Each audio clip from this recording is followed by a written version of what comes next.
Hello everybody, today I have something really special for you. This is the test server. Let me turn on the volume a little bit. Okay, so, basically the test server is a place where you actually test out some cards that have not yet been released, and you just play games on there, and that is a good way for the game to catch bugs, test out cards to make sure they're not too powerful or broken, and just do some general balancing. Now, I just wanted to make this short video of just a quick preview about some of the cards and what they might look like. Keep in mind that these cards are subject to change, but some of them might still be there. So, I have a couple of videos for you. Let's see. There's a bunch of cool cards. I think first let's watch this video. This is a nice video of a new outlaw deck versus a wild Magia deck. So this can be kind of interesting because both players are using a deck that is kind of totally new, so something that has never been seen before basically. Now Magia still goes ahead and plays Tome of Knowledge, some of the classic mage cards. Caravan Smuggler is not a new card, but it was changed. It lets you shuffle a card in your hand back into your deck to draw a card. Now that is going to go ahead and let Namcastle play Dalton for free. Dalton has Defender, and so that's why Killer B actually died. Our player JLB Jork forgot about the Defender on that, and that's why the Killer Bee tried to attack the Dalton and failed. So let me just pause and show you Dalton. So Dalton is a really cool card, and basically he costs 2, but when you have shuffled your deck this turn, he costs 2 less. So he's actually free to summon when you have shuffled your deck that turn. Now, shuffling your deck is something that you can only do with a card effect. Normally, you can't just shuffle your deck unless you do something. And so that's why it synergizes so well with Caravan Smuggler. It let Namcastle get to a really crazy start with Caravan Smuggler and Dalton on the field on turn 2, which was a huge tempo swing there. Dalton has another effect, but that doesn't come up that often. You can shuffle him into the deck and give all your outlaws 1 base attack, which can be nice. It triggers your shuffling, and shuffling is always good in this deck. We now have Outlaw's Hideout, which is another new card, so I do want to go over it. It is the main Outlaw draw engine. Whenever you shuffle your deck, you draw a card, up to twice a turn. So that's a really powerful draw effect, but again, because you have to trigger it with card effects, you normally have to play cards to shuffle your deck, and so you can only really draw when you do that. Now, its second ability is actually very strong. You can shuffle an Outlaw ally you control into your deck to renew 2 resources. Now that's great because you renew 2 resources, of course, but you also get a draw card because you shuffled it into the deck, which means you shuffled your deck. And so this is a really powerful draw card for Outlaws, and also a great way for them to get this pseudo card advantage and this shuffling into the deck just to trigger more shuffle effects, draw more cards. And it's great when maybe one of your allies is crippled or something to just shuffle it back into the deck and get a free card out of it. So yeah, that is that. Now, JLB Jork is playing a wild deck. Mountain Wolf is not new. Actually, I should go over Killer B though. So Mountain Wolf is kind of an older card, but Killer B is new. It attacks the opposing ally with the lowest health as soon as it enters play, and it poisons it when it deals combat damage. So that's really good, but it also dies when it deals combat damage. So that's kind of the flavor of the card. As you may know, bees, when they sting something, lose their stinger and quickly die. And so Killer Bee basically does that. It can kill an ally very easily when you summon it, but it dies when it does that. Whenever it deals combat damage, actually. So we see there Dalton actually using the ability to give Caravan Smuggler a base attack, but then Namcastle decides to shuffle it back in for the draw, and basically summons another new card. So we're going to be pausing this a lot, but here is South Road Mercenary. South Road Mercenary is another new card that gets 1 base attack when you have a resource that enters play or leaves play. So that can be kind of interesting when resources are destroyed. That would trigger that. And also when players sacrifice a card, that also triggers this. Another thing that might happen here is you might use cards that give you or add a resource, such as thoughtful investment. And so you'll see those kinds of synergies come into play and make South Road Mercenary a real force to be reckoned with. But actually, it dies because JLB Jork plays Lightning Strike. But if you let her live too long, she'll grow and gain a lot of attack points. Now, this is a card that I am kind of... Okay, I failed to pause the game. Okay, so now... okay, pause. There we go. North Road Thief is a really interesting card. When she enters play, she gets stealth until the start of your next turn. Now, I really like this effect because basically one of the downsides of playing allies in Shadow Era is the fact that your opponent can kill them on their turn through combat and not really have to pay any costs or anything, because you don't take counterattack damage when you're outright killed. So if your opponent had a 5-attack ally, for example, they could just kill North Road Thief, then North Road Thief is just dead. And so you see a lot of these cards. You see Sorcerer of Endia, you see Rapacious Vermin. These are cards that have a very similar effect. They destroy items or abilities on the field, but they're activated abilities. So you have to wait a turn and hope they survive, and most of the time in the late game, they just don't live. And so this stealth for one turn is a really neat way, I think, to kind of bridge that gap. It makes it so that it's going to survive at a much higher frequency and actually get to use the activated ability, but it's not just stealth forever, which is kind of hard to interact with at all. So yeah, very happy to see that kind of card come into play here. So here we see Nam Castle bring out Unstable Gateway. Now this is one of the coolest combos. Unstable Gateway can seek any 2-cost ally or lower, so then you just seek Dalton straight from the deck, and because you seek Dalton, Dalton is free. Now let's go over Skyra. Skyra costs 6 for 4 attack and 6 health, which is actually pretty low when it comes down to 6-cost allies, but she costs 2 less resources when you've shuffled your deck twice that turn. That's kind of hard to achieve. You need 2 cards out there that can shuffle your deck, but if you do that, you get basically a 6-cost card for only 4 resources, which is really, really good. Now, the other effect she has is when you summon Dalton, she gets readied. And readying basically is an even better haste. So it means that she's just instantly... you can do whatever you want, including attack with her. And so when you summon Dalton from the hand, she basically becomes a 4-attack beat stick. And we see that there.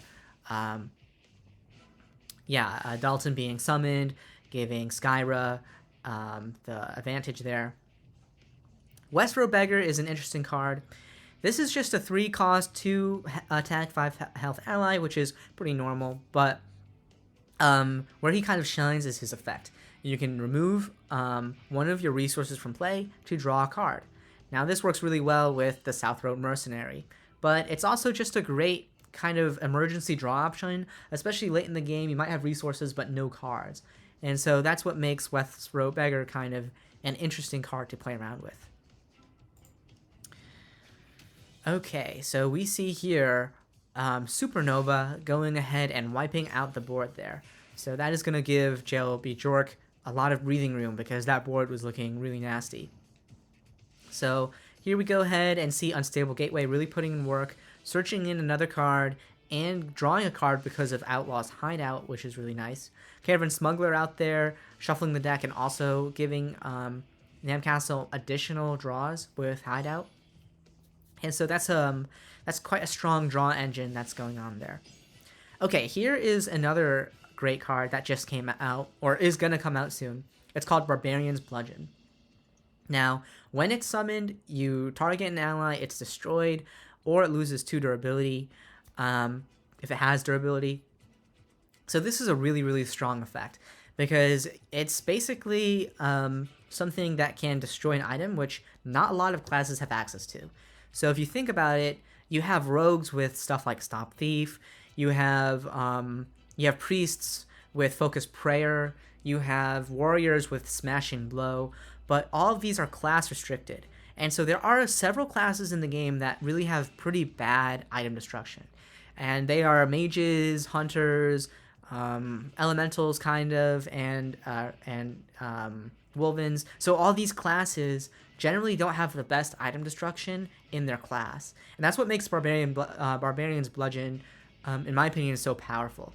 Even though it's a 6 cost weapon, which is really expensive for weapons, and it only has 2 attack and 3 durability, which is really low for a weapon, even a low cost weapon. This is a great effect, and that's what's gonna let JLB Jork get rid of that hideout and get rid of all that advantage that Nam Castle is generating with that card. It has another effect that basically does burn damage whenever an item loses durability, which is great. But yeah, here we see another Skyra getting readied with Dalton, and so that is one of the ways that you can beat mages there. You just put enough pressure on them and their health, so that Supernova no longer can actually be played, because if JLB Jork plays another Supernova here, he will reduce his own life to 0. And so there we see that being the game. So we didn't actually see the wilds do that much this game. So I'm going to show you a game where the wilds really take off and do some crazy feats. Yeah. So we'll probably go to that. I think Nam Castle here is just kind of showing off, basically. So, but yeah, the game there is basically over.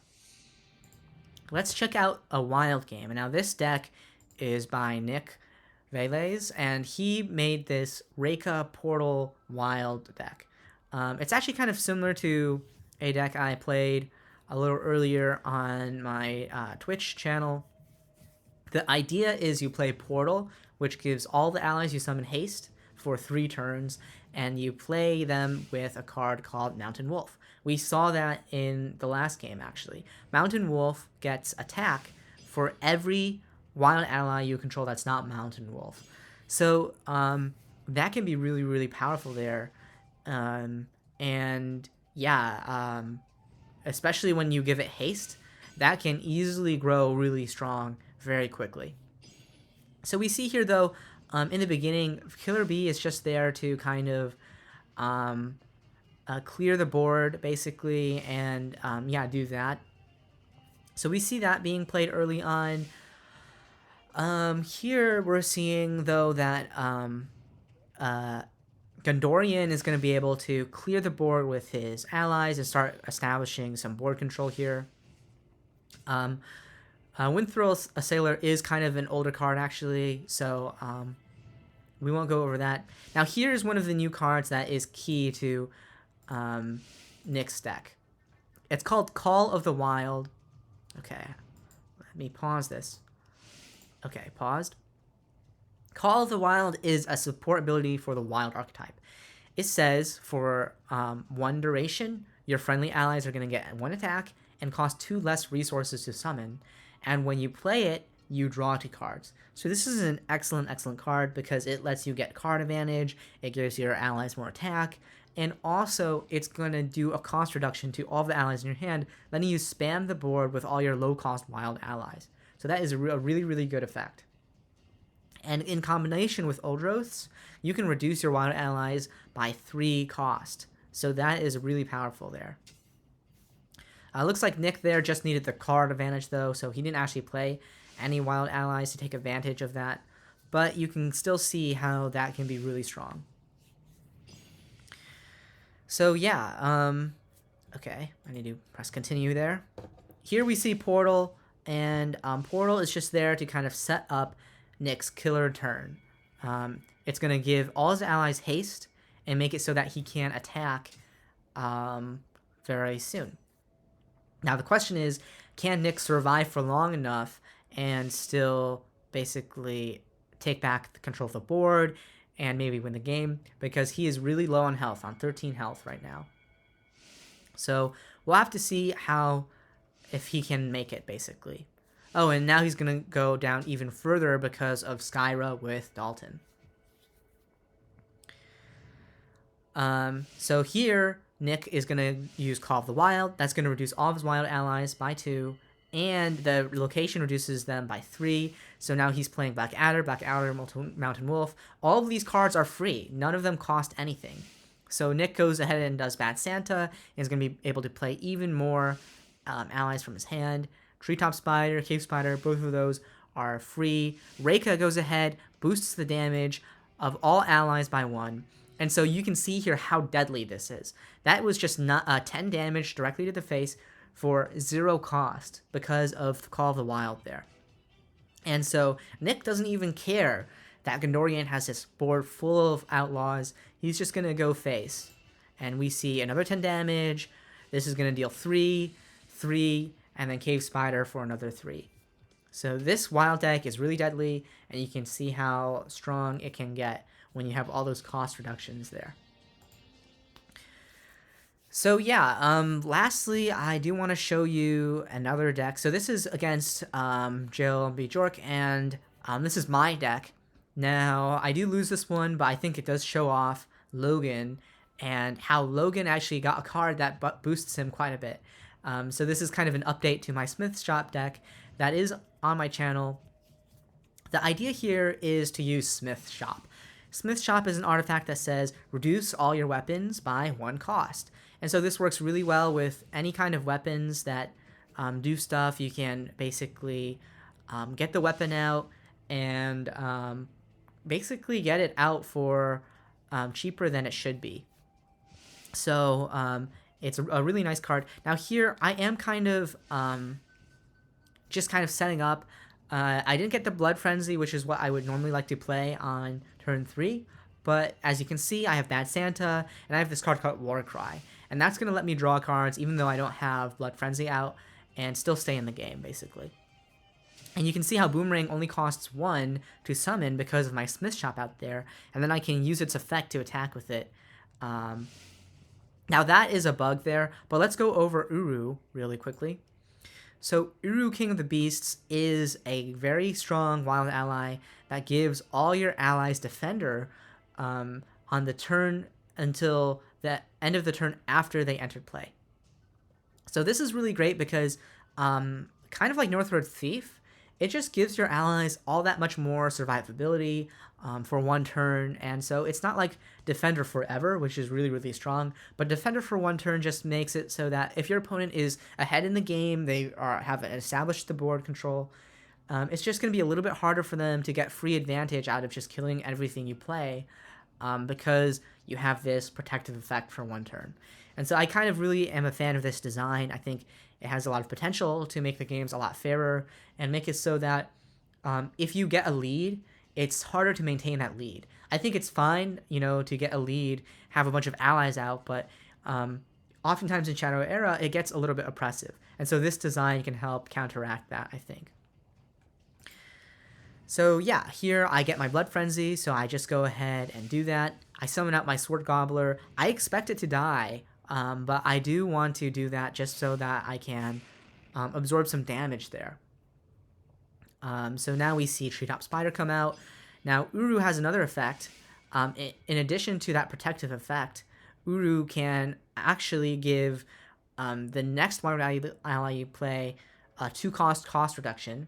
And so that's why Treetop Spider came out for free. And you can seek a wild ally for 2 Shadow Energy.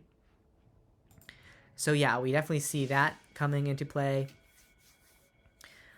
Yeah, so this is a really dangerous looking board.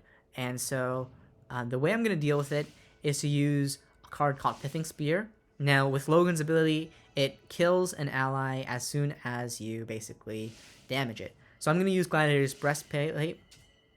Now, let me cover this card because it's new. Gladiator's Breastplate is the new card that I think helps Logan a ton.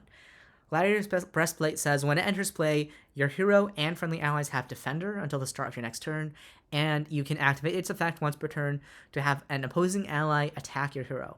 So why would you want an opposing ally to attack your hero? Well, the reason is Logan has an ability that says when you deal combat damage to an ally, it's killed. So that's why you want your opponent to attack you. If you can do that, then you'll kill them, and that will actually, when you deal that combat damage to them, well, they'll die.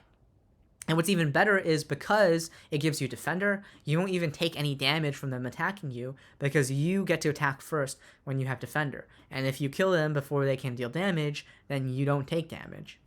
So that is a really strong card, and that let me get around Uru's defender. By forcing Uru to attack me, I basically got to attack first and kill it.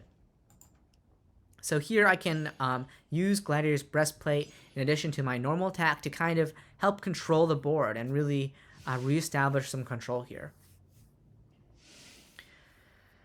So yeah, we're looking really nice here. I think the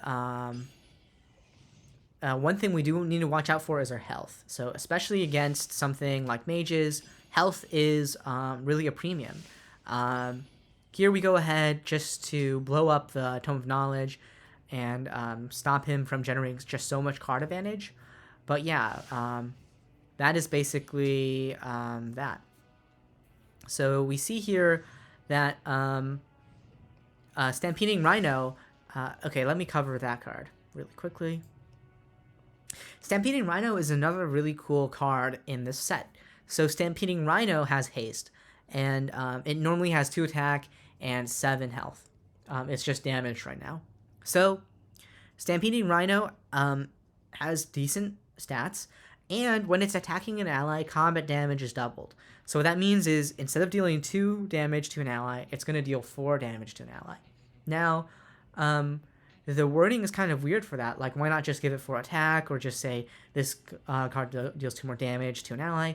Well, that's because if you increase Stampeding Rhino's attack, it's going to double that. And so that's going to be really good with things like Tala or anything that can just give Stampeding Rhino that additional damage. That's going to be doubled with its effect. And that's really, really strong. You see cards like Visca, which is a 6-cost ally with 3 attack and 6 health and haste. That still sees a lot of play even today.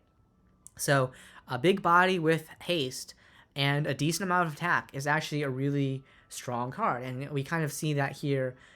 It can also be kind of useful for just being a large body that just comes out for free. So here, though, I go ahead and kill his board with my False Blood Cultists. I want to just draw more cards and not have to rely on using the weapon to kill his allies, because I really ideally want to be using my cards to,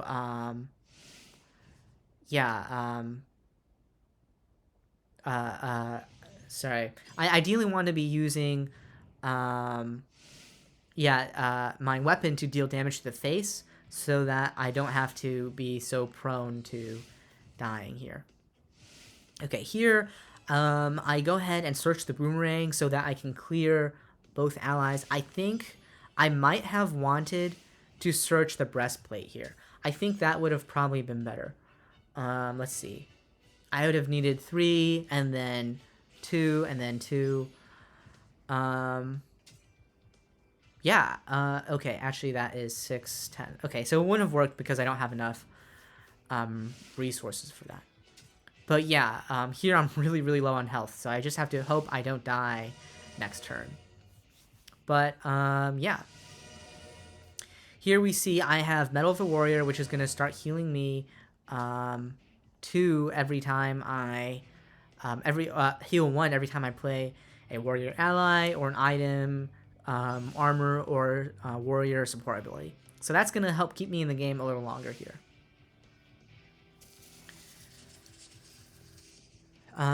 So yeah, that is basically the idea of the deck. Let's see, what do I do here? So yeah, here I go ahead and play Barbarian's Bludgeon and then just try and deal face damage, because here I'm really worried that I am going to just lose the game to some damage. So here, actually, yeah, I remember now. I should have played Pithing Spear there because that would have given me 1 more health. And of course, Shelby Jork has 2 fireballs in hand. And so that's why it's always important to try and heal as much as you can against mages, because they're just going to deal burn damage to you and basically KO you that way. So that was a really close game. Nicely played by my opponent there. But yeah, I think Logan, even though you saw that match kind of be a loss, gained a really powerful boost. And so I'm really excited to see how Logan evolves, and maybe if someone can make an even better deck list than that, to see if maybe Gladiator's Glory can, or Gladiator's Breastplate can be advanced even further. So yeah, that was basically just an overview of some of the decks that have been on the test server. Um, some of these cards might be changed, so this is kind of more of like a sneak preview of the cards, and so just keep in mind that some of them may be changed. Some of them might need a balance adjustment. Something like Call of the Wild, giving way to all these OTKs, one-turn kills with Mountain Wolf, might be too strong. And so then that card might have to go ahead and be adjusted. Or maybe there are bugs that are being caused by some of the cards. And so those have to just go ahead and be adjusted as well. So yeah, but that said, I think this is really, really exciting. We have been waiting for these cards for a long time. I think they started being developed in, it would have been kind of I want to say 2021. Maybe even earlier than that, but it's been several years, maybe 2 years of development, often just being delayed and postponed due to other releases coming out, other projects, and other updates being released. And now we're finally looping back to them and finally pushing these new cards and adding them to the game. So, yeah. And another reason I'm really happy to see these cards is I helped design some of them. So, back when these cards were being developed, we had a design team, and I helped kind of make suggestions and improve some of the cards and suggest some effects. So it's really nice to see some of that actually come into the game and be playable. And so I'm really excited to see these launch. You can expect these to come out onto the live server once the testing period is over. And that might take anywhere from, probably a week to 2 weeks. And then they're going to come into the game and you'll be able to play with them too. So hopefully you are looking forward to that as much as I am. And hopefully this video gives you kind of a sneak peek of what is to come. And so, yeah, that's all I have for you today. I hope you enjoyed this video. And thank you for watching.